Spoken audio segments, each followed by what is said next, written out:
Welcome to economics classes. ನನ್ನ ಹೆಸರು ಸಿದ್ದೇಶ್ ಹುಲಿಬಾಳೆ ಅಂತ. ಪ್ರಥಮವಾಗಿ ನನ್ನ ಚಾನಲ್ ನೋಡ್ತಕ್ಕಂಥ ವಿದ್ಯಾರ್ಥಿಗಳು ಸಬ್ಸ್ಕ್ರೈಬ್ ಮಾಡಿರಿ, ಶೇರ್ ಮಾಡಿರಿ ಮತ್ತು ಲೈಕ್ ಮಾಡಿರಿ ಅಂತ ಕೇಳ್ಕೊಳ್ತಾ ಇಂದಿನ ಅರ್ಥಶಾಸ್ತ್ರ ವಿಷಯ ಸ್ಟಾರ್ಟ್ ಮಾಡ್ತಾ ಇದ್ದೀನಿ. ಇಂದಿನ ಅರ್ಥಶಾಸ್ತ್ರ ವಿಷಯ ತೆಗೆದುಕೊಂಡಿರ್ತಕ್ಕಂಥದ್ದು BA NEP ಯಾವುದ್ರಿ ಅಂತಾರಾಷ್ಟ್ರೀಯ ಅರ್ಥಶಾಸ್ತ್ರ, ಇಂಟರ್ನ್ಯಾಷನಲ್ ಎಕನಾಮಿಕ್ಸ್ನಲ್ಲಿ ಬರ್ತಕ್ಕಂಥ ಪ್ರಮುಖವಾದ 15 ಅಂಕದ ಪ್ರಶ್ನೋತ್ತರವಾಗೈತಿ. ಇದು ಯಾವುದ್ರಿ ಅಂತಾರಾಷ್ಟ್ರೀಯ ವ್ಯಾಪಾರದ ಅರ್ಥ ಮತ್ತು ಪ್ರಾಮುಖ್ಯತೆ ಕುರಿತು ಈ ಕ್ಲಾಸ್ನಲ್ಲಿ ವಿವರಿಸ್ತೀನಿ.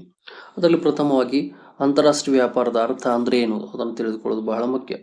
ಇಲ್ಲಿ ಅಂತಾರಾಷ್ಟ್ರೀಯ ವ್ಯಾಪಾರ ಅಂದ್ರೇನು? ಎರಡು ಅಥವಾ ಎರಡಕ್ಕಿಂತ ಹೆಚ್ಚಿನ ದೇಶಗಳ ನಡುವೆ ನಡೆಯುವ ವ್ಯಾಪಾರಕ್ಕೆ ಅಂತಾರಾಷ್ಟ್ರೀಯ ವ್ಯಾಪಾರ ಅಂತ ಕರಿತೀವಿ. ಅಂದ್ರೆ ಒಂದು ದೇಶ ಎರಡಕ್ಕಿಂತ ಹೆಚ್ಚು ದೇಶಗಳ ನಡುವೆ ನಡೆಸ್ತಕ್ಕಂಥ ವ್ಯಾಪಾರಕ್ಕೆ ನಾವೇನು ಕರಿತೀವಿ, ಇಲ್ಲಿ ಅಂತಾರಾಷ್ಟ್ರೀಯ ವ್ಯಾಪಾರ ಅಂತ ಕರಿತೀವಿ.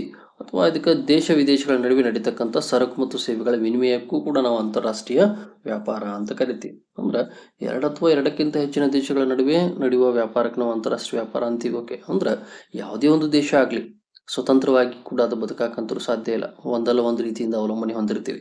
ಯಾಕಂದ್ರೆ ಎಲ್ಲ ಸರಕು ಸೇವೆಗಳನ್ನು ನಾವೇ ಉತ್ಪಾದನೆ ಮಾಡ್ತಕ್ಕಂಥ ಸಾಮರ್ಥ್ಯ ಕೂಡ ನಮ್ಮಲ್ಲಿ ಇರಂಗಿಲ್ಲ. ಹಾಗಾಗಿ ಒಂದು ದೇಶ ಏನ್ ಮಾಡ್ತದ, ಹಲವು ದೇಶಗಳ ಜೊತೆ ವ್ಯಾಪಾರ ವ್ಯವಹಾರವನ್ನು ಹೊಂದಿರ್ತದ. ಅದಕ್ಕೆ ನಾವು ಏನು ಕರಿತೀವಿ, ಇಲ್ಲಿ ಅಂತಾರಾಷ್ಟ್ರೀಯ ವ್ಯಾಪಾರ ಅಂತ ಕರಿತೀವಿ. ಅಂದ್ರೆ ದೇಶ ವಿದೇಶಗಳ ನಡುವೆ ಕೂಡ ನಡೀತಕ್ಕಂಥದ್ದು ಯಾವುದ್ರಿ ಸರಕು ಸೇವೆಗಳ ವಿನಿಮಯ. ಅಂದ್ರೆ ನಾವು ನಮ್ಮಲ್ಲಿ ಹೆಚ್ಚು ಉತ್ಪಾದನೆ ಆಗ್ತಕ್ಕಂಥ ಸರಕು ಸೇವೆಗಳನ್ನು ಉತ್ಪಾದನೆ ಮಾಡಿ ರಫ್ತು ಮಾಡ್ತೀವಿ.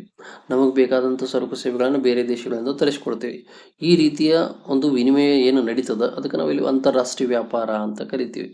ಇದು ಅಂತಾರಾಷ್ಟ್ರೀಯ ವ್ಯಾಪಾರದ ಅರ್ಥ ಆಯಿತು. ಇನ್ನು ನಂತರ ಅಂತಾರಾಷ್ಟ್ರೀಯ ವ್ಯಾಪಾರದ ಪ್ರಾಮುಖ್ಯತೆ ಅಥವಾ ಪ್ರಯೋಜನ ಏನದ, ಅಂತಾರಾಷ್ಟ್ರೀಯ ವ್ಯಾಪಾರ ಮಾಡೋದ್ರಿಂದ ನಮಗೆ ಏನೇನು ಲಾಭ ಅದ ಅನ್ನೋದನ್ನು ಕೂಡ ಇಲ್ಲಿ ತಿಳಿಸಲಾಗ್ತದೆ. ಅದಕ್ಕೆ ಪ್ರಾಮುಖ್ಯತೆ ಅಥವಾ ಪ್ರಯೋಜನ ಅಂತ ಕೂಡ ನಾವು ಕರಿತೀವಿ. ಅಂದ್ರೆ ಪ್ರಥಮವಾಗಿ ಬರ್ತಕ್ಕಂಥದ್ದೇ ಸರಕುಗಳ ಆಮದು.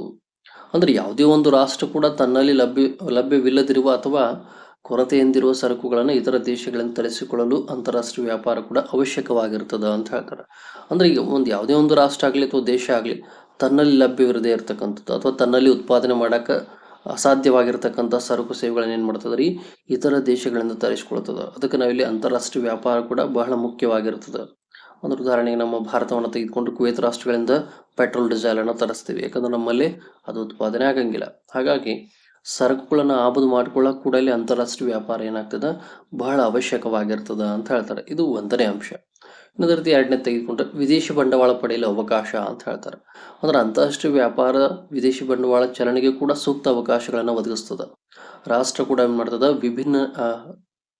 ವಿಭಿನ್ನವಾಗಿ ನಡುವೆ ರಾಷ್ಟ್ರೀಯ ವ್ಯಾಪಾರ ಕೂಡ ಸಂಬಂಧಗಳು ಏರ್ಪಟ್ಟಾಗ ಅವುಗಳ ನಡುವೆ ಇತರ ಸಂಬಂಧಗಳಿಗೆ ಮುಕ್ತ ಅವಕಾಶ ದೊರೆತದ. ಬಂಡವಾಳ ಸಂಚಲನ ವ್ಯಾಪಾರ ಸಂಬಂಧಗಳ ಅವಿಭಾಜ್ಯ ಅಂಗವಾಗಿರ್ತದ ಅಂತ ಹೇಳ್ತಾರೆ. ಅಂದ್ರೆ ಬಂಡವಾಳ ಕೊರತೆಯನ್ನ ಅನುಭವಿಸುತ್ತಿರುವ ಅಲ್ಪಾಭಿವೃದ್ಧಿ ದೇಶಗಳು ಕೂಡ ಅಭಿವೃದ್ಧಿ ಹೊಂದಿದ ದೇಶಗಳಿಂದ ವಿದೇಶಿ ಬಂಡವಾಳ ಪಡೆದುಕೊಳ್ಳಲು ಅಂತಾರಾಷ್ಟ್ರೀಯ ವ್ಯಾಪಾರ ಸಂಬಂಧ ಕೂಡ ಸದಾವಕಾಶವನ್ನು ಒದಗಿಸ್ತದ ಅಂತ ಹೇಳ್ತಾರೆ. ಅಂದ್ರೆ ಹಿಂದುಳಿದ ರಾಷ್ಟ್ರ ಆಗಲಿ, ಅಭಿವೃದ್ಧಿ ಹೊಂದುತ್ತಿರುವ ರಾಷ್ಟ್ರ ಆಗಲಿ ಅಥವಾ ಅಲ್ಪಾಭಿವೃದ್ಧಿ ರಾಷ್ಟ್ರಗಳಾಗಲಿ ಅವುಗಳು ಕೂಡ ಅಭಿವೃದ್ಧಿ ಹೊಂದಾಕ ಮುಂದುವರಿದ ರಾಷ್ಟ್ರಗಳಿಂದನೂ ಕೂಡ ಏನು ಮಾಡ್ಬೋದ್ರಿ, ಬಂಡವಾಳವನ್ನು ಪಡೆಯಕ್ಕೆ ಸಾಧ್ಯವಾಗ್ತದೆ. ಅದಕ್ಕೆ ಮುಖ್ಯ ಕಾರಣವಾಗ್ತಕ್ಕಂಥದ್ದು ಯಾವುದು, ಅಂತಾರಾಷ್ಟ್ರೀಯ ವ್ಯಾಪಾರ ಸಂಬಂಧ. ಅಲ್ಲಿ ಅಂತಾರಾಷ್ಟ್ರೀಯ ವ್ಯಾಪಾರ ಅಂದ್ರೆ ಒಂದು ರಾಷ್ಟ್ರ ಹಲವು ರಾಷ್ಟ್ರಗಳ ಜೊತೆ ಅಂತಾರಾಷ್ಟ್ರೀಯ ಸಂಬಂಧ ಹೊಂದಿತ್ತಂದ್ರೆ ಅದಕ್ಕೆ ಏನಾಗ್ತೈತ್ರಿ, ಬಂಡವಾಳ ಪಡೆಯಕ್ಕೆ ಕೂಡ ಇದು ಸದಾವಕಾಶವನ್ನು ಒದಗಿಸಿಕೊಡ್ತಕ್ಕಂಥದ್ದು. ಇದು ಬರ್ತಕ್ಕಂಥ ಎರಡನೇ ಪ್ರಮುಖ ಅಂಶ. ಇನ್ನು ನಂತರ ಬರ್ತಕ್ಕಂಥದ್ದು ಸಂಪನ್ಮೂಲಗಳ ಪರಿಣಾಮಕಾರಿ ಬಳಕೆ. ಅಂದ್ರೆ ಪ್ರತಿಯೊಂದು ದೇಶ ಕೂಡ ತನ್ನಲ್ಲಿರುವ ಸಂಪನ್ಮೂಲಗಳನ್ನು ಅತ್ಯಂತ ಏನ್ ಮಾಡ್ತದ, ಹಿತಕರವಾಗಿ ಮತ್ತು ಪರಿಣಾಮಕಾರಿಯಾಗಿ ಉತ್ಪಾದನೆ ಬಳಸಿಕೊಳ್ಳಲು ಅಂತಾರಾಷ್ಟ್ರೀಯ ವ್ಯಾಪಾರ ಕೊಡುಗೆ ನೀಡುತ್ತದ ಅಂತ ಹೇಳ್ತಾರೆ. ಅಂದ್ರೆ ಪ್ರತಿಯೊಂದು ದೇಶ ಕೂಡ ತನ್ನಲ್ಲಿರ್ತಕ್ಕಂಥ ಸಂಪನ್ಮೂಲಗಳನ್ನು ಅತ್ಯಂತ ಹಿತಕರವಾಗಿ ಮತ್ತು ಪರಿಣಾಮಕಾರಿಯಾಗಿ ಉತ್ಪಾದನೆಯಲ್ಲಿ ಬಳಸಿಕೊಳ್ತಾವ.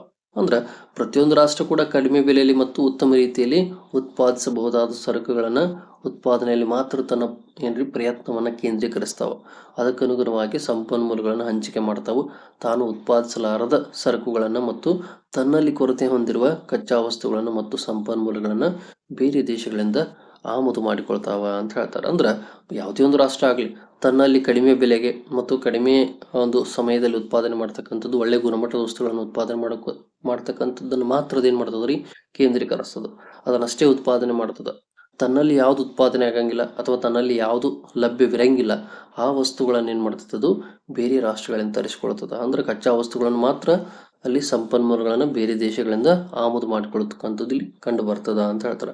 ಅಂದ್ರೆ ತನ್ನಲ್ಲಿ ಯಾವುದು ಲಭ್ಯ ಇಲ್ಲ ಅದನ್ನು ನಾವೇನು ಮಾಡ್ತೀವಿ, ಅನಿವಾರ್ಯವಾಗಿ ಬೇರೆ ರಾಷ್ಟ್ರಗಳಿಂದ ತರಿಸಿಕೊಳ್ಳುವುದಿಲ್ಲಿ ಕಂಡು ಬರ್ತದ ಅಂತ ಹೇಳ್ತಾರೆ. ಇದು ಸಂಪನ್ಮೂಲಗಳನ್ನು ಪರಿಣಾಮಕಾರಿಯಾಗಿ ಬಳಸ್ಕೊಳ್ತಕ್ಕಂಥದ್ದು.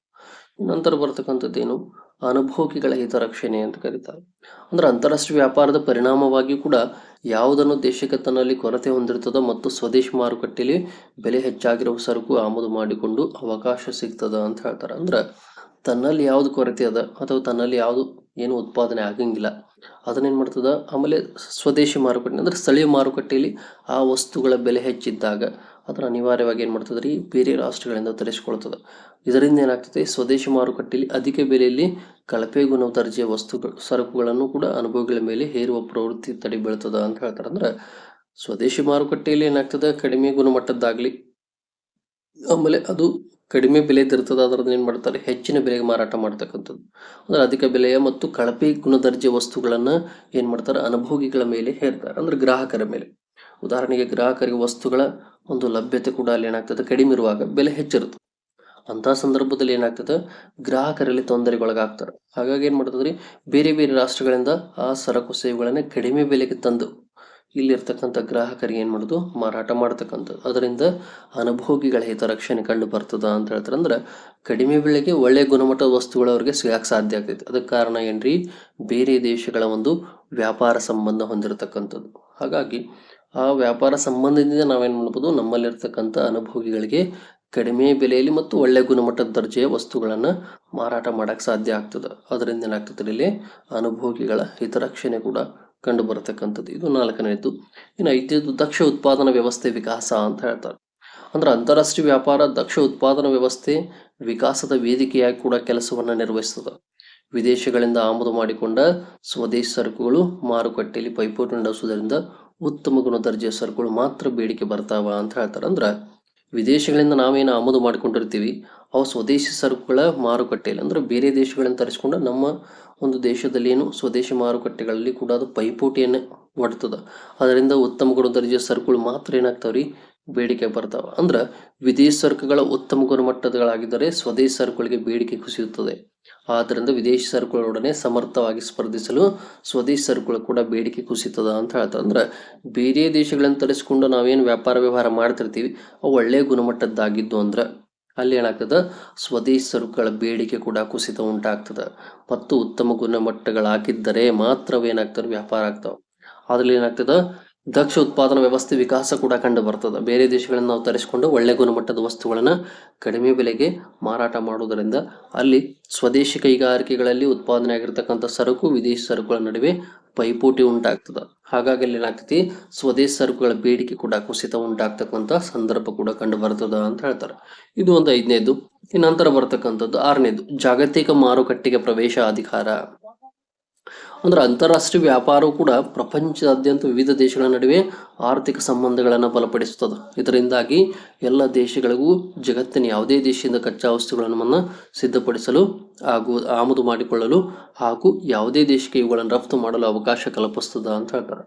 ಅಂದ್ರೆ ಒಂದು ರಾಷ್ಟ್ರ ಜಗತ್ತಿನ ಇತರ ರಾಷ್ಟ್ರಗಳ ಜೊತೆ ವ್ಯಾಪಾರ ಸಂಬಂಧವನ್ನು ಹೊಂದಿತ್ತಂದ್ರೆ ಅದು ಯಾವ ರಾಷ್ಟ್ರಗಳಿಗೆ ಬೇಕಾ ಆ ರಾಷ್ಟ್ರಗಳಿಗೆ ಕಚ್ಚಾ ವಸ್ತುಗಳನ್ನು ಕರೆಸ್ಬೋದು.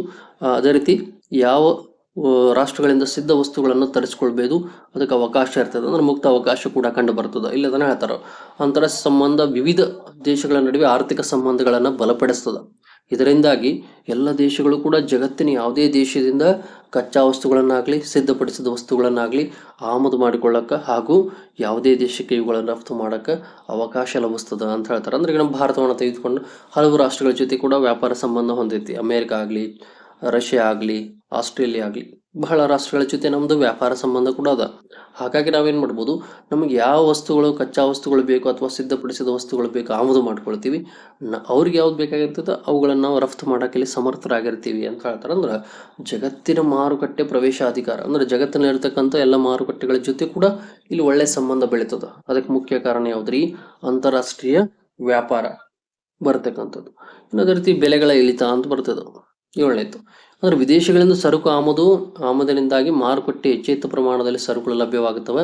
ಪರಿಣಾಮಕಾರಿಯಾಗಿ ಸ್ಪರ್ಧಿಸಲು ಸಾಧ್ಯವಾಗುವಂತ ಸ್ವದೇಶಿ ಮಾರುಕಟ್ಟೆ ಮಾರುವವರ ಬೆಲೆಗಳು ಕೂಡ ಇಳಿಸುವುದು ಅನಿವಾರ್ಯವಾಗ್ತದ ಅಂತ ಹೇಳ್ತಾರೆ. ಅಂದ್ರೆ ಬೆಲೆಗಳ ಇಳಿತ ಅಂದ್ರೆ ಬೆಲೆಗಳ ಕಡಿಮೆ ಆಗ್ತಕ್ಕಂಥದ್ದು ಕೂಡ ಕಂಡು ಬರ್ತದೆ.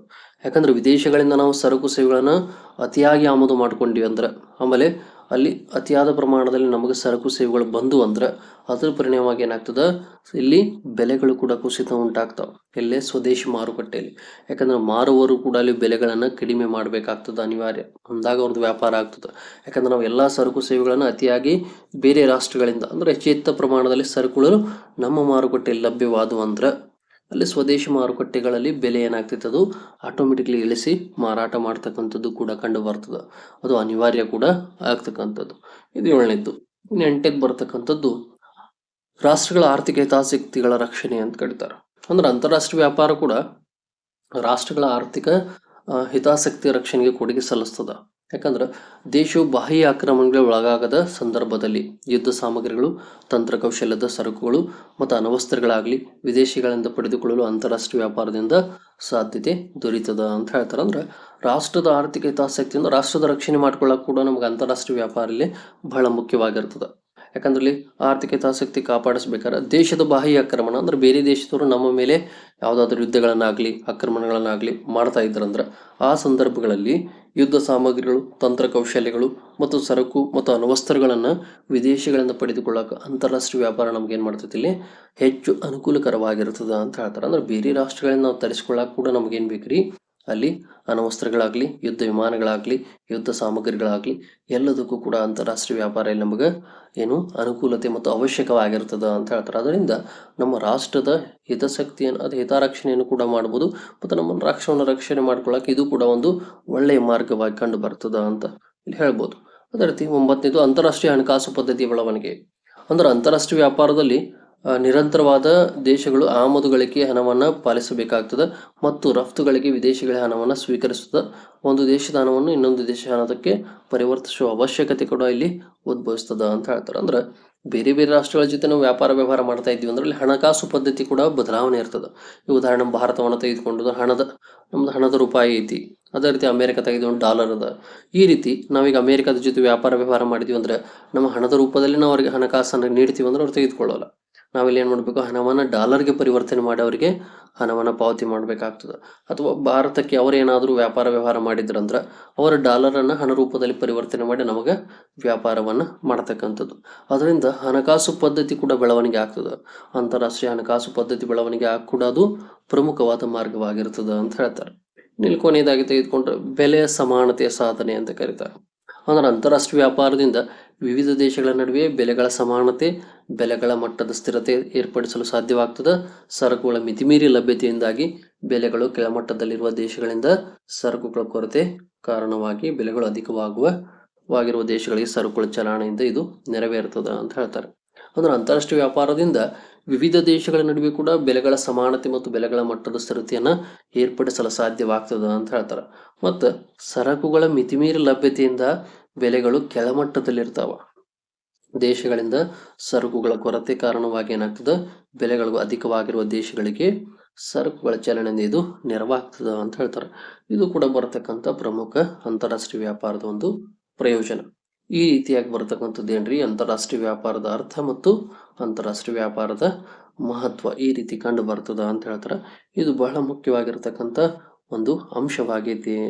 ಹಾಗಾಗಿ ನನ್ನ ಚಾನಲನ್ನು ನೋಡ್ತಕ್ಕಂಥವ್ರು ಎಲ್ಲರೂ ಸಬ್ಸ್ಕ್ರೈಬ್ ಮಾಡಿ, ಶೇರ್ ಮಾಡಿ ಮತ್ತು ಲೈಕ್ ಮಾಡಿ ಅಂತ ಕೇಳ್ಕೊಳ್ತಾ ಇಂದಿನ ಅರ್ಥಶಾಸ್ತ್ರ ವಿಷಯವನ್ನು ಇಲ್ಲಿಗೆ ಮುಕ್ತಾಯಗೊಳಿಸ್ತಾ ಇದ್ದೀನಿ. ಎಲ್ಲರಿಗೂ ಧನ್ಯವಾದ.